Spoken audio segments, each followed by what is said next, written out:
ನಮಸ್ಕಾರ ಸ್ನೇಹಿತರೆ, welcome back to YouTube channel. ಈ ವಾರದ ಬಿಗ್ ಬಾಸ್ ಮನೆಯ ಕ್ಯಾಪ್ಟನ್ ಯಾರಾಗಿದ್ದಾರೆ ಮತ್ತು 2 ಕ್ವಿಕ್ ಅಪ್ಡೇಟ್ಗಳಿದೆ ಹೇಳ್ತೀನಿ.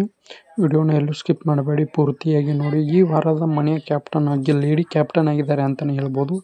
ಕ್ಯಾಪ್ಟನ್ಸಿ ರೇಸ್ನಲ್ಲಿ 4 ಜನ ಅಭ್ಯರ್ಥಿಗಳಿದ್ದರು. ಮೊದಲಿಗೆ ಕಾವ್ಯ ಅವರು ಮತ್ತು ಸೂರಜ್ ಮತ್ತು ಗಿಲ್ಲಿ ರಘು ಅವರು ಈ ವಾರದ ಕ್ಯಾಪ್ಟನ್ಸಿ ರೇಸ್ನಲ್ಲಿ ಇದ್ದರು.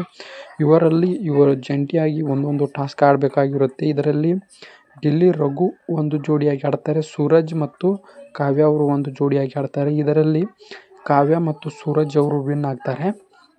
ಇದಾದ ನಂತರ ಮನೆಯವರ ನಿರ್ಧಾರದ ಮೇಲೆ ಈ ವಾರದ ಕ್ಯಾಪ್ಟನ್ ಆಗಬೇಕಾಗಿರುತ್ತೆ. ಮನೆಯವರು ವೋಟ್ ಮಾಡಬೇಕಾಗಿರುತ್ತೆ. ಇದರಲ್ಲಿ ಅತಿ ಹೆಚ್ಚು ವೋಟ್ಗಳನ್ನು ಪಡೆದವರು ಯಾರೆಂದರೆ ಅದು ಕಾವ್ಯ ಅವರು ಈ ವಾರದ ಮನೆಯ ಕ್ಯಾಪ್ಟನ್ ಆಗಿದ್ದಾರೆ. ಅತಿ ಹೆಚ್ಚು ಮನೆಯವರ ವೋಟ್ಗಳನ್ನು ಪಡೆದು ಈ ವಾರ ಬಿಗ್ ಬಾಸ್ ಮನೆಯ ಕ್ಯಾಪ್ಟನ್ ಆಗಿದ್ದಾರೆ ಕಾವ್ಯ ಶೈವ ಅವರು. ರಕ್ಷಿತ್ ಅವರು ಎಷ್ಟೇ ಟ್ರೈ ಮಾಡಿದ್ರು ಆಗಲಿಲ್ಲ. ಕಾವ್ಯ ಅವರು ಈ ವಾರದ ಮನೆಯ ಕ್ಯಾಪ್ಟನ್ ಆಗಿಯೇ ಬಿಟ್ಟರು. ಮತ್ತು ಶುಕ್ರವಾರದ ಅಪ್ಡೇಟ್ಸ್ ಏನೆಂದರೆ, ಮಾರ್ಕ್ ಮೂವಿ ಇವೆಂಟ್ ಇರುವ ಕಾರಣ ನಾಳೆ ಶೂಟಿಂಗ್ ಇದೆ. ಅಂದರೆ ಶುಕ್ರವಾರ ಶೂಟಿಂಗ್ ಇದೆ, ಶನಿವಾರ ಮತ್ತು ಸ್ಯಾಟರ್ಡೆ ಎಪಿಸೋಡ್ದು. ಇದೇ ರೀತಿ ಹೆಚ್ಚಿನ ಮಾಹಿತಿಗಾಗಿ ನಮ್ಮ ಚಾನಲನ್ನು ಸಬ್ಸ್ಕ್ರೈಬ್ ಮಾಡಿ. Thank you.